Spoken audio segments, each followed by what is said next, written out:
ينفع مال ولا بنون إلا من أتى الله بقلب سليم।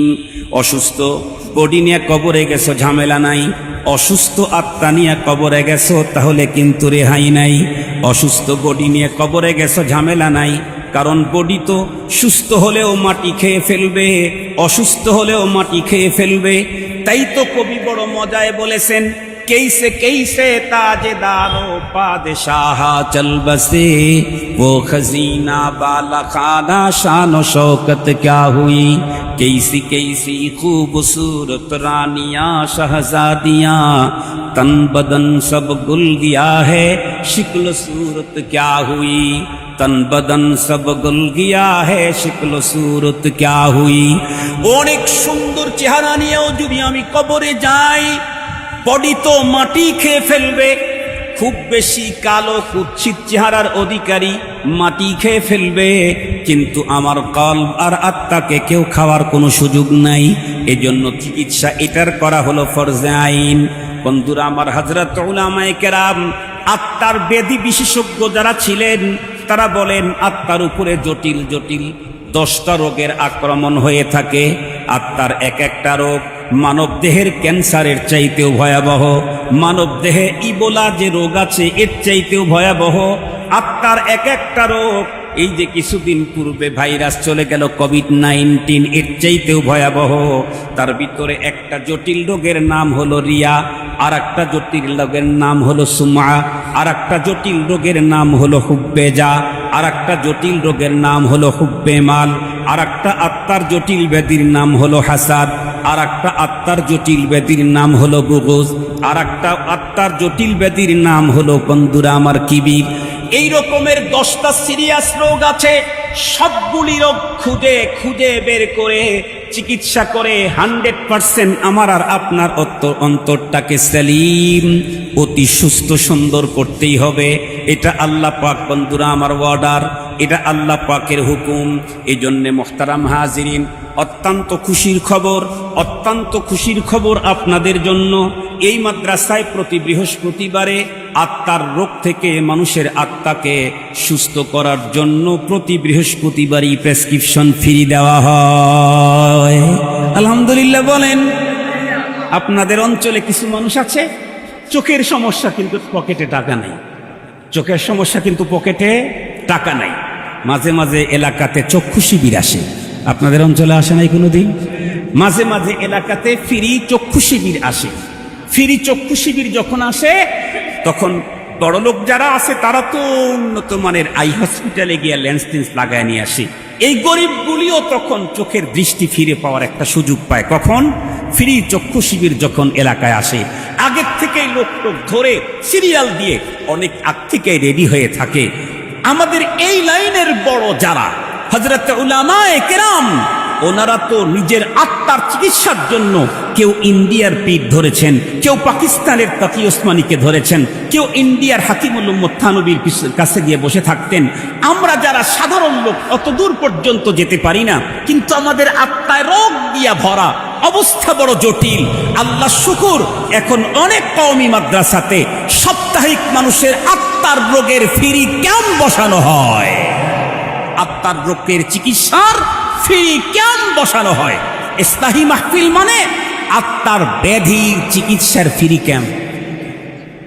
টাকা নিবে না, পয়সা নিবে না, কিন্তু আমার আত্মার উপরে যে জটিল জটিল রোগের আক্রমণ আছে, যেই রোগ থেকে মুক্ত হয়ে আমাকে কবরে যেতে হবে, নাইলে মালিকের সামনে আমার অবস্থা অত্যন্ত জটিল হবে। হাদিসের কথা বলি নাই মিয়া, কোরআনের কথা বলতেছি। ইয়াউমা লা ইয়ানফাউ মাল ওয়ালা বানুন, সম্পদ আর সন্তান যার পিছনে আমার 24 ঘন্টার মেহনত, আল্লাহ বলেন ওই দিন এই দুইটা কাজ লাগবে না।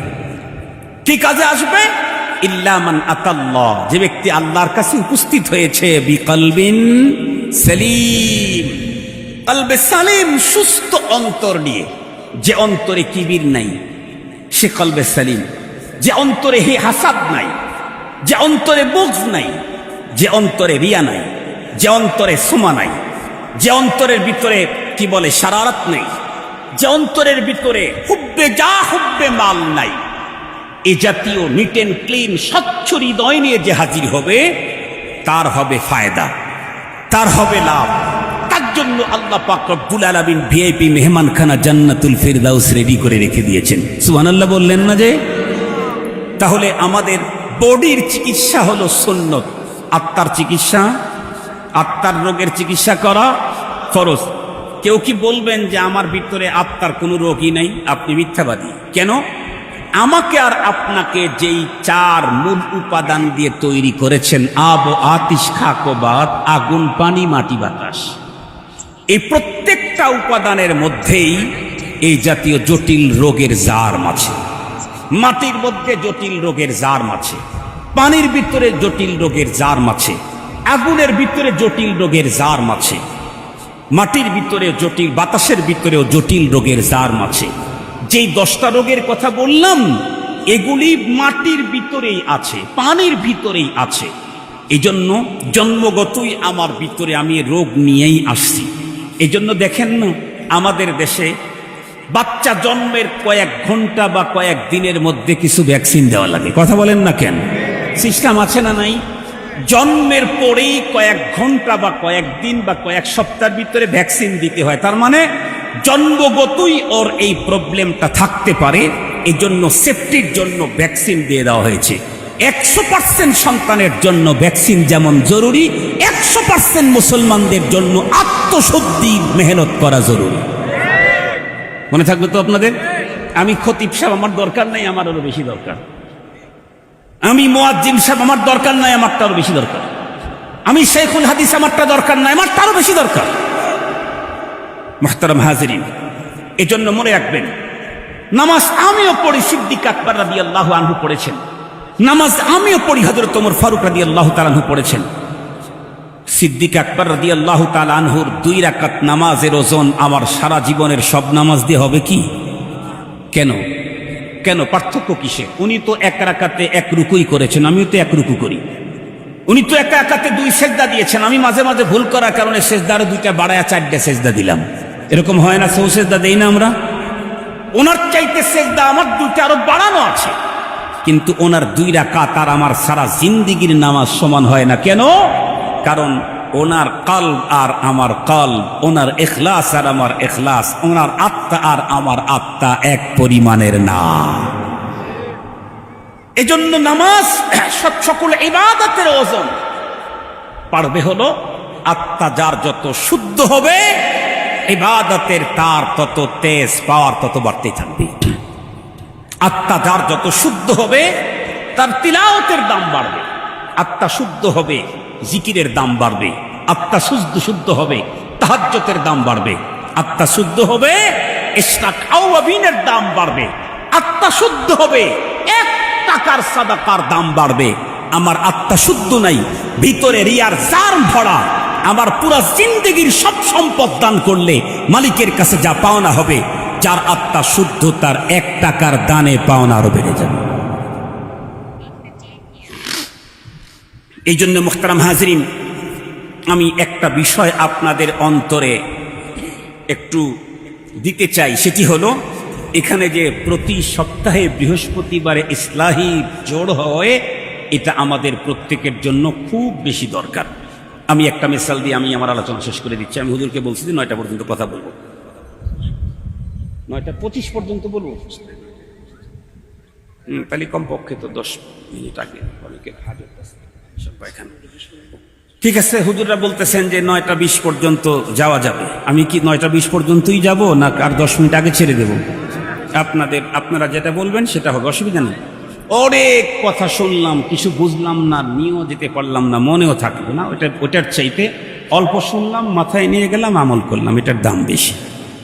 মুহতারাম হাজরিন, এরপরে আমি আপনাদেরকে তাহলে 2টা মিসাল দিই। 2টা মিসাল দিলে খুব ভালো বুঝবেন। আপনারা বলেন তো দেখি, ধরেন আমাদের দেশে কিছু মানুষ আছে না যাদের কিডনি ড্যামেজ আছে? কিরকম আছে? কিডনি যাদের ড্যামেজ হয়েছে তাদের মূল চিকিৎসা হলো কিডনি ট্রান্সফার করা। কিডনি ট্রান্সফার, কিডনি সরায়া অন্য একটা কিডনি লাগায় দেওয়া, এটা হলো সবচেয়ে বড় চিকিৎসা। এটা যদি সুযোগ না থাকে, তার শরীরে ফিট না হয়, তাহলে তার জন্য শেষ চিকিৎসা হলো, কথা বলেন, শেষ চিকিৎসা কি? ডায়ালিসিস। কিডনি রোগীর শেষ চিকিৎসা কি? ডায়ালিসিস। ডায়ালিসিস কিন্তু কিছু রোগী আছে যাদের একদিন পরে পরে ডায়ালিসিস করতে হবে, কিছু রোগী আছে যাদের সপ্তাহে একদিন, কিছু রোগী আছে যাদের মাসে 2 দিন, কিছু রোগী আছে যাদের মাসে 1 দিন। রোগের অবস্থা যেমন ডায়ালিসিস তেমন। ডায়ালিসিস যদি কোনো রোগীর করা লাগে তাহলে মোটামুটি যদি একটু লম্বা হায়াত পায় তাহলে ওই সংসারের আর কিছু থাকে না। সাধারণ সংসার হলে আর 1000 কোটি টাকার মালিক হইলে তাদের তো সমস্যা নেই। ডায়ালিসিস যদি ওই লোকটা না করে তাহলে মরে যাবে তা না, মরা তো নির্ধারিত টাইমেই মরবে, কিন্তু ডায়ালিসিস না করলে এই লোকের জীবন চলতে পারবে না। ডায়ালিসিস যদি করে মোটামুটি সুস্থ মানুষের মতো চলাফেরা খাওয়া দাওয়া করতে পারে, ডায়ালিসিস না করলে এ আর চলেই না। মুহতারাম হাজিরিন, কারো ক্যান্সার হয়েছে এবং অনেকটাই অ্যাটেক্টেড, অনেকটাই, ওইখানে অস্ত্রোপচারের কোনো সুযোগ নেই, অস্ত্রোপচার করলে ঝামেলা আরো বেড়ে যাবে, তাহলে তার শেষ চিকিৎসা কি? কেমো। তার শেষ চিকিৎসা কি? কেমোথেরাপি। কেমো হলো তার শেষ চিকিৎসা। কেমো দিলে কি হবে? কেমো দিলে হয়তোবা ধীরে ধীরে ধীরে ধীরে ঘাটা কমে আসতে পারে, অনেক এরিয়া ছিল ছোট হয়ে আসে শেষ হয়ে যেতে পারে, হইতে পারে।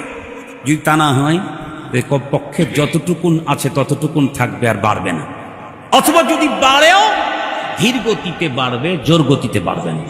এটা হলো কেমোর ফায়দা। মুহতারাম হাজিরিন, আমাদের যাদের আত্মার রোগ আছে, যার রোগ যত বেশি তার জন্য ধর্মীয় আলোচনার ডায়ালিসিসটা তত বেশি দরকার।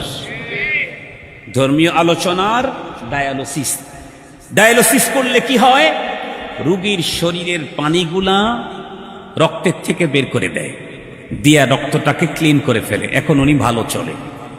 আমরাও যখন কোরআনে আলোচনা শুনি তখন দুনিয়ার মোহাব্বত, অহংকার, হাসাদ, এই জাতীয় দুর্গন্ধগুলি দিল থেকে দূর হয়, তখন একটু ভালোভাবে চলতে পারি। ঠিক বললাম না? ঠিক বললাম। এই জন্য দ্বীনি আলোচনা, বিল খুসুস ইসলাহি মাহফিলের গুরুত্বপূর্ণ আত্মশুদ্ধিমূলক আলোচনা, এটা প্রতিটি ইমানদারের ঈমান রক্ষার জন্য অপরিহার্য কর্তব্য। মনে থাকবে তো আপনাদের? অপরিহার্য কর্তব্য।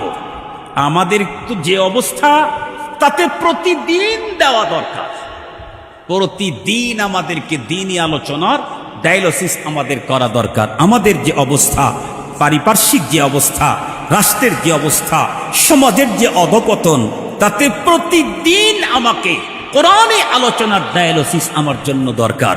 আল্লাহ পাকের কোরআনে আল্লাহ বলেছেন, আব্দুল বাসেত খানের বক্তব্য না, আল্লাহর কোরআনের বক্তব্য। আল্লাহ কি বললেন? ওয়াযাক্কির ফাইন্নাদ যিকরা তানফাউল মুমিনিন।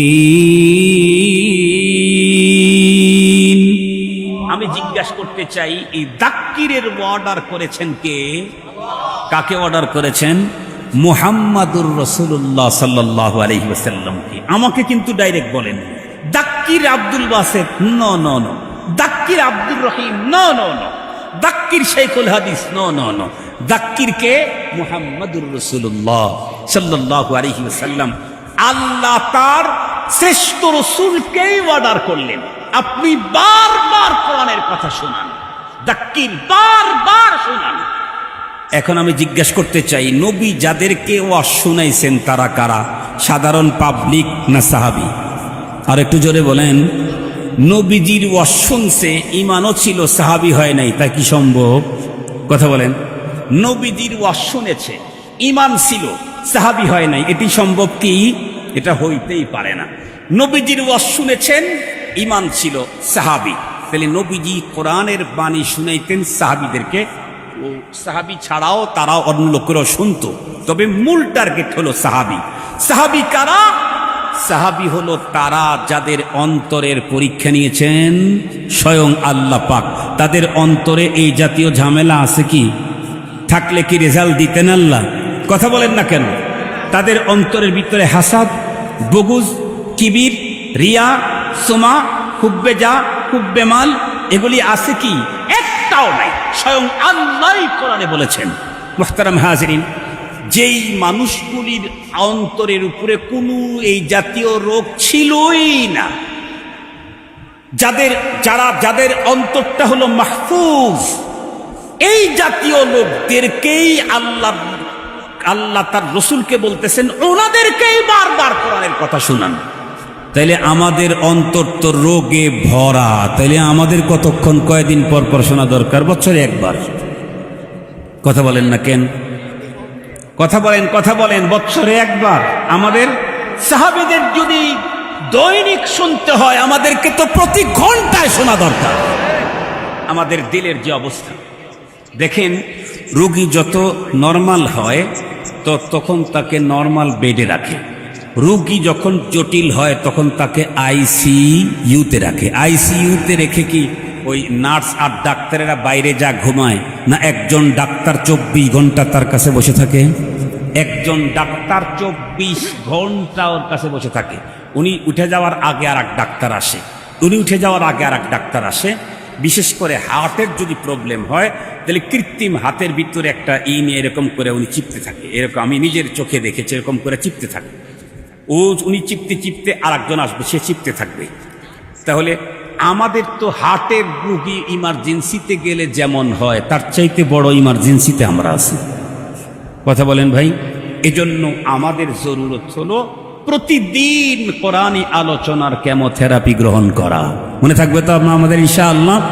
সেখানে সপ্তাহে একদিন মদিনাতুল ইমদাদুল উলুম এই মাদ্রাসাতে বৃহস্পতিবারের দিন আমার আত্মাকে শুদ্ধ করার ফ্রি ক্যাম্প বসানো হয়। আর আমি এলাকাতে থাকার পরেও আমি আমার অন্তর আত্মার চিকিৎসা নিতে আসবো না, তাহলে আমার চাইতে বোকা, আমার চাইতে বদনসিব, আমার চাইতে বড় পোড়া কপালওয়ালা আর কেউ হতেই পারে না। আপনারা কি মনে করেন ডাক্তার অসুস্থ হলে তো আর চিকিৎসা নেওয়া লাগে না?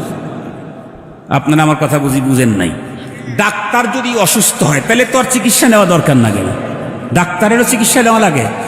ডাক্তারেরও যদি চিকিৎসা নেওয়া লাগে তাহলে আমি শাইখুল হাদিস হই আর শাইখুত তাফসীর হই, আমারও আত্মার চিকিৎসা নেওয়া দরকার আছে না নাই? শুধু পাবলিক আসবে চিকিৎসা নিতে? না, আমি আলিম, আমি শাইখুল হাদিস, আমি শাইখুত তাফসীর, আমি আদিব, আমি সাহিত্যিক, আমি অনেক বড় কারি, আমি উস্তাদ কি হাফেজদের উস্তাদুল হুফাজ আমি। এরপরেও আমার যেহেতু দিল আছে, আমার দিলের রোগ আছে, এখানে যেহেতু ফ্রি ক্যাম্প বসছে, তো আমি আমার দিলটাকে চেক করার জন্য এখানেও আমি আসব। আমরা যদি কোনো রুগী নিয়ে কোনো এই ডাক্তারের কাছে ঢুকি, যদি দেখি যে ওইখানে মাপা মেশিন আছে, তাহলে খালি রুগী মাপে না, রুগীর সাথে যে যায় সেও একটু দাঁড়ায়। কথা বলেন না কেন? আপনারা বুঝি এই কাজটা জীবনেও করেন নাই না? আপনারাও করেছেন? তা ভাবে মনে হইতেছে শুধু আব্দুল বাসেত খান নিয়ে কাজ করছে, আপনারা কেউ করেন নাই। মোহতারাম হাজিরিন, আপনারাও করেছেন। ডাক্তারের ওখানে ঢুকছেন, দেখতেছেন যে বাইরে ওজন মাপার মেশিন আছে। আপনি কিন্তু ডাক্তার দেখাইতে যান নাই, আপনি রোগী নিয়ে গেছেন। কিন্তু যাওয়ার পরে আপনার ইচ্ছা করে দেখি তো আমার ওজন কত, আপনি ওখানে দাঁড়ায়া দেখেন। মোহতারাম হাজিরিন, তো আমরা যারা মুহাদ্দিস, শাইখুল হাদিস, শাইখুত তাফসীর, কোনো জায়গাতে যদি ইসলাহি জোড় হয়, বুজুর্গানে যদি ইসলাহি আলোচনা করেন, তাহলে সেইখানে গিয়ে আমি আমার আত্মাটাকে একটু মেপে আসা দরকার আছে না নাই? অবশ্যই দরকার আছে। এই জন্য আমরা ইনশাআল্লাহ আগামী বৃহস্পতিবার থেকে সামনে যে জোড় হবে সেখান থেকে প্রতিনিয়ত কন্টিনিউ আমরা ইসলাহি জোড়ে উপস্থিত হব। আমাদেরকে ডেকে নিয়ে এসে ওয়াজ করাইবেন, আমরা জেনারেল চিকিৎসা দিয়ে যাব। স্পেশালি আপনাকে সুস্থ করার জন্য আপনার স্পেশাল ডাক্তার লাগবে। উনি বুঝবেন যে এ পর্যন্ত কয়টার চিকিৎসা দিয়েছি, কয়টার চিকিৎসা বাদ আছে। আমার কাছে তো আপনার কোনো রিপোর্ট নেই। এজন্য উন্নত মানের ব্যক্তি যারা আছে আমাদের দেশে, মন্ত্রী বলেন, মিনিস্টার বলেন, টাকাওয়ালা বলেন, পয়সাওয়ালা বলেন, এদের প্রত্যেকেরই একটা ব্যক্তিগত ডাক্তার থাকে। যত বড় ডাক্তারের কাছেই যাক, সিঙ্গাপুরে যাচ্ছে ব্যক্তিগত ডাক্তারকে সাথে করে নিয়ে যায়। ব্যক্তিগত ডাক্তারকে সাথে করে নিয়ে যায় কেন? এই ডাক্তারের কাছে আমার পুরা বডির কন্ডিশন জানা আছে। ইনি ওই ডাক্তারকে যে যখন বলবেন যে ওনার হার্টের এই অবস্থা, কিডনির এই অবস্থা, এত বছর হয় হার্টের, অত বছর হয় কিডনির এই কন্ডিশন, এটা সব যখন বলবেন, তখন ওই বড় ডাক্তার আমাকে চিকিৎসা দেওয়াটা সহজ হবে। তাছাড়া উনি অন্ধকারে হার্টের চিকিৎসা দিবেন না হাড়ের চিকিৎসা দিবেন, উনি কি ইউরোর চিকিৎসা দিবেন না নিউরোর মেডিসিন দিয়ে দিবেন, উনি কি বক্ষব্যাধির প্রবলেম এটা দূর করবেন, নাকি উনি চামড়ার ব্যাধির ট্রিটমেন্ট দিবেন, উনি ঝামেলায় পড়ে যাবেন। আমরা যারা আসি দূরের থেকে তারা হলো জেনারেল ট্রিটমেন্ট দেব, আর আপনাকে একেবারে হাতে কলমে ধরে ধরে সব রোগ থেকে আপনাকে মুক্ত করার জন্য ট্রিটমেন্ট প্রেসক্রিপশন দিবে হলো খানকায় যারা নিয়মিত বয়ান করে তারা। যেমন এই মাসে হয়তো রিয়া, লোক দেখানো যে ঝামেলা আছে মানুষের অন্তরে, এটার উপরে উনি 5 দিন বয়ান করলেন যে লোক দেখানো এত বড় ভয়াবহ ঝামেলা, এটার দ্বারা এই হয় এই হয় এই হয়। এটাকে থেকে মুক্ত থাকার জন্য এই একটা তরিকা, এই একটা তরিকা, এই একটা তরিকা, এই একটা তরিকা, এই 5 তরিকায় আমরা রিয়া থেকে নিজের আত্মাকে মুক্ত করতে পারবো।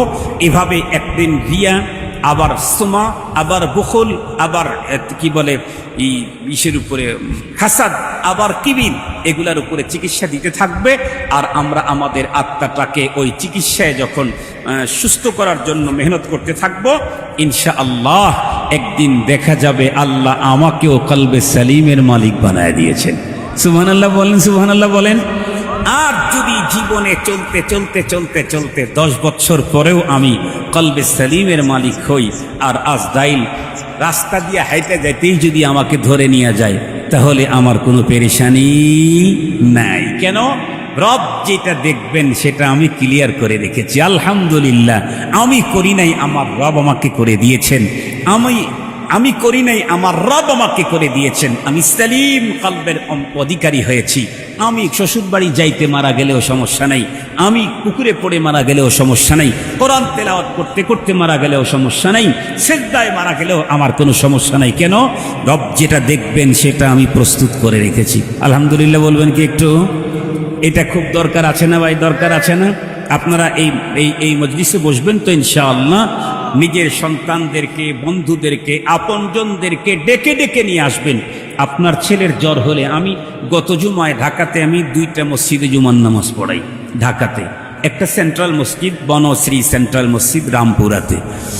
গত জুমায় এখানে নামাজ পড়াইলাম। পড়ানোর পরে এক মুসল্লি আমাকে দাওয়াত করে নিয়ে গেলেন তার বাসায়। তার ছেলের জ্বর আসতে, উনি বলতেছেন হুজুর শুধু জ্বরের টেস্টেই আমি এ পর্যন্ত 45,000 টাকা ব্যয় করেছি।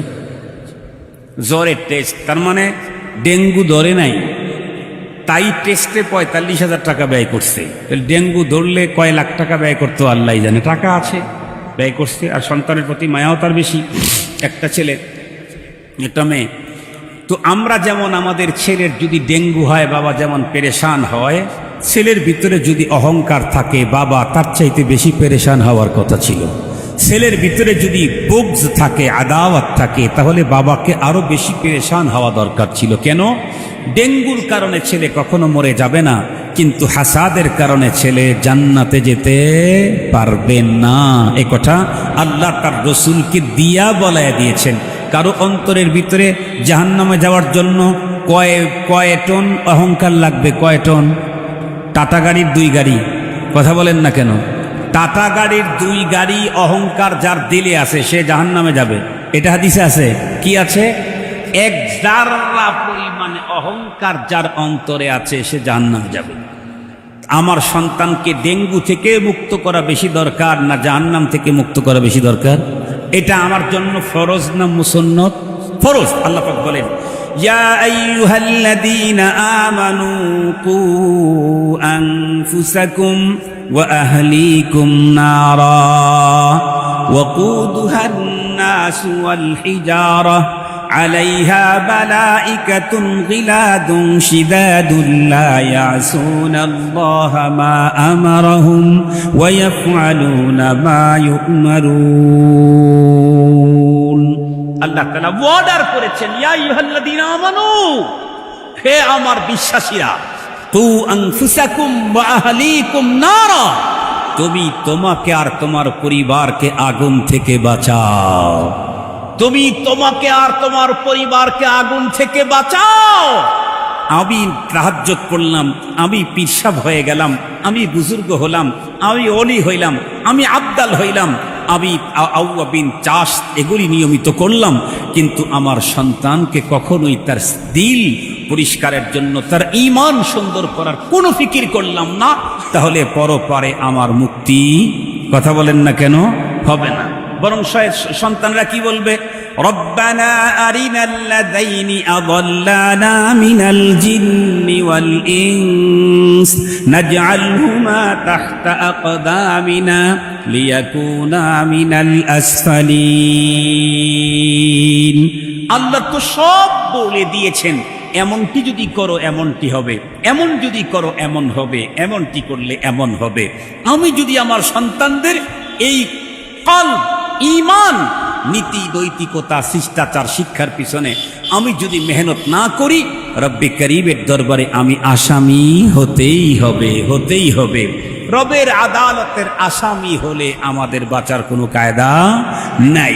এজন্য আসুন আমরা প্রত্যেকেই নিজের সিনাকে তো অবশ্যই এ জাতীয় ঝামেলা মুক্ত করবই, সাথে সাথে আমার বিলখুসুস আউয়ালান আমার স্ত্রী, আমার সন্তানাদি, এদেরকেও ঈমান, নীতি, নৈতিকতা, তাদের কাল আর আত্মা, এদেরকেও কিবির মুক্ত করব, অহংকার মুক্ত করব, হাসাদ, হিংসা মুক্ত করব, এদেরকেও বুগজ মুক্ত করব, এদেরকেও রিয়া মুক্ত করব, এদেরকে সুমা মুক্ত করব।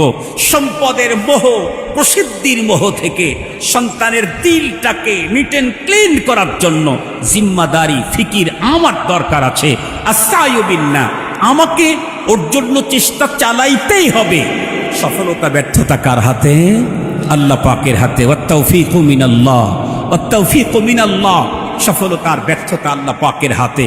এজন্য আসুন আজকের প্রোগ্রামটা ইসলাহী প্রোগ্রাম। এটা আমাদের জীবনে কতটুকুন প্রয়োজন এই কথাটাই শুধু আপনাদের হৃদয়ঙ্গম করাবার জন্য।